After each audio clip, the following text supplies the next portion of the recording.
অনেক খুঁজে খুঁজে আজকে মুরগি রান্নার মশলাগুলো জোগাড় করেছি। কোন চিপায় চুপায় যে মশলাগুলো এক এক সময় কিনে রেখে দিয়েছিলাম কে জানে।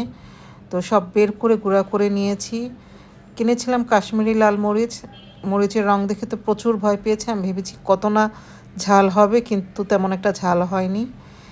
আছে টক দই, কাঠবাদাম, যা দেখে মনে হলো মোঘল আমলের রাজা বাদশারা বোধহয় এভাবে খেত। তাদের জন্য বোধহয় স্পেশালভাবে বাবুর্চিরা এভাবেই রান্না করতো। এক মুরগি রান্না করতে গিয়ে কত আয়োজন, অথচ আমরা বাসায় কত সাধারণভাবে রান্না করি। তারপর খেতে খুব ভালো হয়েছিল। চেষ্টা করেছি প্রতিদিন একরকমভাবে না খেয়ে একটু ভিন্ন স্বাদের মুরগি রান্না করতে। উপকরণগুলো আমি লিখে দিব, আপনারা চাইলে একবার বাসায় ট্রাই করে দেখতে পারেন। আশা করি ভালো লাগবে। যেমন আছেন ভালো থাকবেন, প্রিয়জনের সাথে বেশি বেশি সময় কাটাবেন।